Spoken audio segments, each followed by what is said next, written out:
over your head that's going to ruin everything. Oh. So I said, what do you mean? And he goes, well, look what you do for a living. You wake the dead. You make Jackie Robinson and Abraham Lincoln come alive. Who do you think you're really trying to wake up? And then all of a sudden, I knew that's what I do. I'm waking the dead. And it's everything is a conversation with this woman that has not been around, Theo. Yeah. And so I got a call in 2002, November, and it said it was Steve Jobs. I went, really? And he goes, yeah. He said, will you come out and visit me? And I said, yeah, that's me knocking at the door.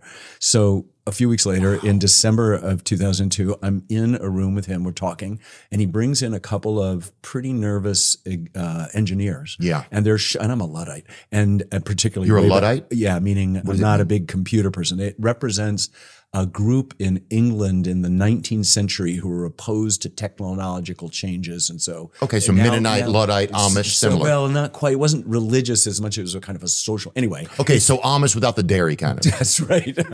Exactly. So it's basically folks who are opposed to it. I'm not. I'm just inept. So my children and my grandchildren help me with all of that. Anyway, Steve is saying, look, we've been working on this thing, and every Mac computer that comes out next month, January of 2003, is going to have this feature on it. And he's showing me, and it's sort of like you can upload your photographs and pan and zoom on them very, very simply, kind of crude, superficial version of what we do or try to do with our stuff to wake up the image, to wake the dead, you know? So I'm looking at it and I'm kind of going, cool, because I don't really know what's going on.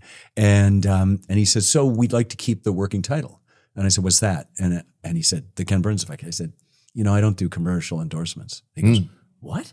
And the engineers kind of blanch. And I'd known a little bit that he had a temper. He never showed it to me, but we went back to his office. And after an hour, I worked out agreement that he could use it, but I'd— Yeah, I already had a temperature. I already, his iPhone always had a cracked screen.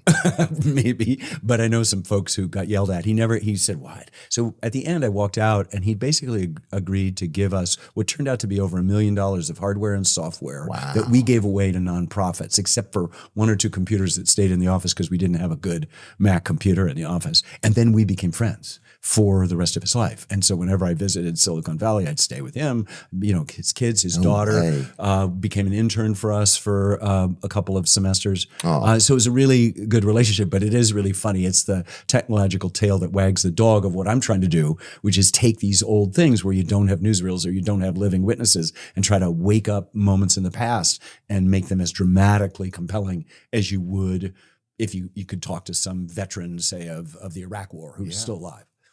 Well, you certainly mastered it, man. CPR to it in a way, you know? I can't believe that you said that because my mom was sick from the time I was born, like a couple years in. And you grew up here in New York City, which is where we are. No. I was born in Brooklyn. I grew up in Delaware and Michigan and came east to Massachusetts for college. But my mom had cancer from the very, very beginning. And she died— From when you were a child? Yeah, when I was 11. And it was just a horrible, just the worst, shittiest growing up. And my dad had some mental illness stuff, so it was really hard. I'm not alone in having a hard childhood. But it's not self-pity, you're just sharing. But I watched my dad cry at a movie after my mom died, and I'd never seen him cry when she was sick or when she died or at the impossibly sad funeral. And I realized, it was 12 years old, I go, I'm going to be a filmmaker. This is 1965.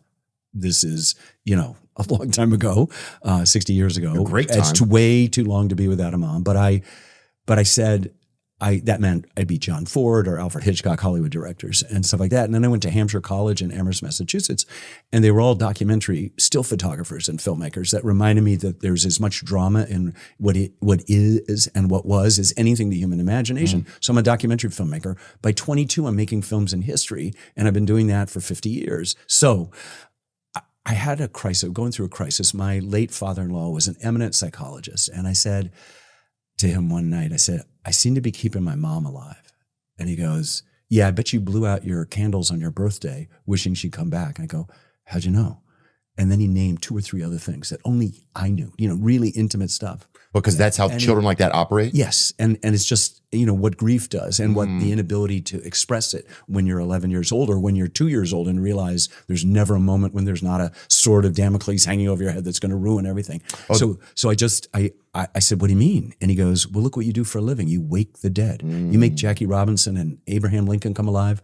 Who do you think you're really trying to wake up? And then all of a sudden, I knew that's what I do. I'm waking the dead. And it's everything is a conversation with this woman that has not been around, Theo, for 60 years, 60 stories, our origin story, which we've lost touch with. I think there's no doubt about it. It's at arm's length because there are no photographs, there's no newsreels. They're in buckled shoes, they got a hose, they got breeches, they got waistcoats, they got powdered wigs, and somehow we don't want to fuss with the great ideas. And the great ideas are the greatest ideas ever. I actually think the American Revolution is the most important event since the birth of Christ. I heard you say that. I really, really firmly believe that, because if you think about it, up until that moment, everybody was under an authoritarian rule. They were subjects. They were superstitious peasants. And we created citizens. And that's a big deal. When we say we hold these truths to be self-evident, there was nothing self-evident about what Jefferson was about to say, that all men are created equal. No one on earth had made that proposition, that they're endowed by their creator with certain unalienable rights, that among these are life, liberty, and the pursuit of happiness. Let's go. That is not stuff that the world had ever really heard. He had distilled a century of Enlightenment thinking. He'd been goaded on by what was happening in the breakdown of relationships with the British over stuff, and what became a quarrel between Englishmen suddenly got broken out into natural rights. Like, this is what we all not only deserve, but the world needs to change. And it did from that moment on. And that was Jefferson? And that's Jefferson distilling it, but it's the sensibility of everybody. The other thing is that it's a process thing. It's like democracy isn't something that it's a thing. It's a process. It's something you do. So when it says pursuit of happiness, the key is, we can get to happiness in a second, but the key is pursuit. It's like, after a more perfect union, as the Constitution says. The pursuit means it's a process. You're never getting there. And happiness did not mean the acquisition of things in a marketplace of objects, but lifelong learning, so that you would be virtuous enough, they borrowed from the classical traditions, to earn the right of citizenship. And everybody taught, you hear it as we're working on that virtue, virtue, virtue. It's all about character. It's all about the idea that character is destiny. John Adams is petrified that there's too much ambition and avarice, too much lust for profit, that we won't be virtuous enough to sustain this republic. It's so interesting, because they're all the ideas that we wrestle with today. So the Declaration is kind of like a love letter to the future in a way. Oh God, my God, that's the best expression I've ever heard. That's exactly what it is. Interesting. Thomas Paine, an Englishman who came off the boat in Philadelphia, failure in everything, and he contracted dysentery or typhus on the way, and he writes this pamphlet that's published in early January of 1776. At that point, the war has already started at Lexington and Concord the previous April, but nobody's really sure what we're going to do with this rebellion. And certainly independency, as they called it, is not on the mind of everybody. But he writes this thing called Common Sense. It's this pamphlet, the most important pamphlet in American history, and just comes out and says the king is an ass. Who is this, Thomas Paine? Yeah, Thomas Paine, And he then says, not since the time of Noah, what happened with Noah, do we have a chance to remake the world. And that's the American Revolution. It's suddenly, you're no longer quarreling over Native American land or taxes or representation. You're actually into the biggest idea that human beings have suggested, that we could actually govern ourselves. No, that had never happened before. Wow. And that we could sustain it.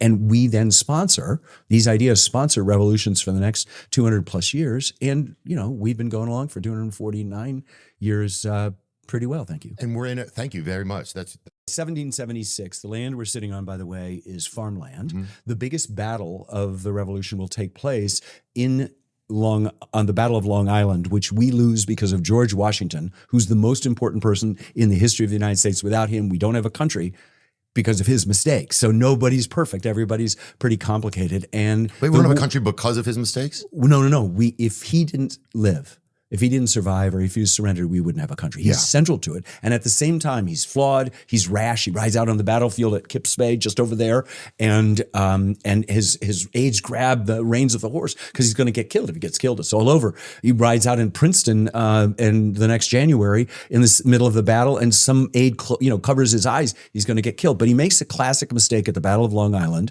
in Brooklyn, what is now Brooklyn, and he doesn't protect his left flank, and the British curl him up. Makes the same mistake again the next year at the Battle of Brandywine, and yet he keeps his army together, and he suddenly realizes he doesn't have to win. He just can't not completely lose. The British have to win, and they're 3,000 miles away from headquarters, and nobody knows what weather is coming, and it takes 6 weeks to get back, the news to get back to England. It takes even longer because the Gulf Stream's not working in your favor, coming the other way. And so what are you going to do? So it's an amazing story. So New York, 249 years ago, is in British hands.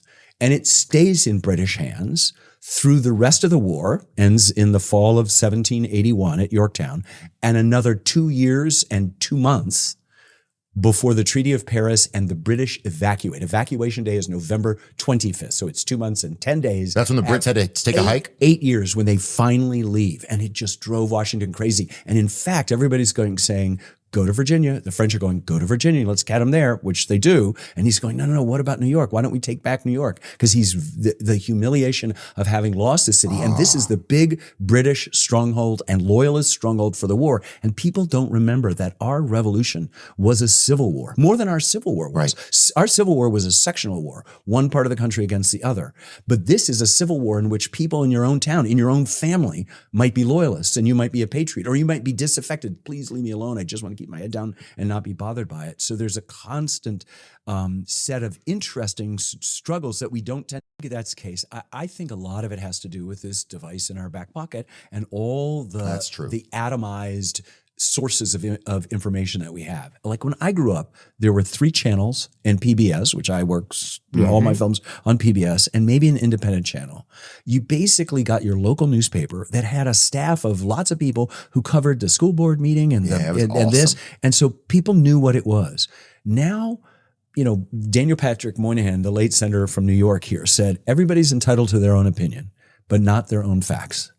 Right? We do know that the Battle of Gettysburg happened on July 1st, 2nd, and 3rd, 1863. But what we're now in a situation is, and this is the greatest danger, is that we are being told things that aren't true. And there's not, amongst the exponentially greater number of possibilities of outlets that everyone has, anybody saying, well, actually, that's not true. And so what happens, that demoralization that you're talking about, or that sense that I played by the rules and whatever, it may be more imbalanced by the fact that they have been convinced of a lot of things that aren't necessarily true. 1 and 1 has got to equal 2, right? Except in our faith, in that faith, where 1 and 1 has to equal 3, that we say the whole is greater than the sum of the parts. So here are the sum of the parts, and here's the whole. And so what's the difference? That's where we want to spend our lives here, not in parsing how you really don't get it, and you're wearing that, and you've got this thing, and you got your hat backwards, so I know exactly who you are. Right? And that's not who I am. And we are all the same. Shakespeare has it when the Shylock in the Merchant of Venice, are we not human, having not eyes, organs, senses, dimensions, affections, fed by the same foods, subject to the same diseases? If you prick us, do we not bleed? If you tickle us, do we not laugh? I mean, if you poison us, do we not die? We are all the same. And unless you can stop and turn and not say, oh, you're a radical leftist destroying, and you're looking at this person who's like this Midwestern whatever, or you are a right-wing, fascist, you don't have a chance. Yeah, you're boiling gay people in your apartment or whatever.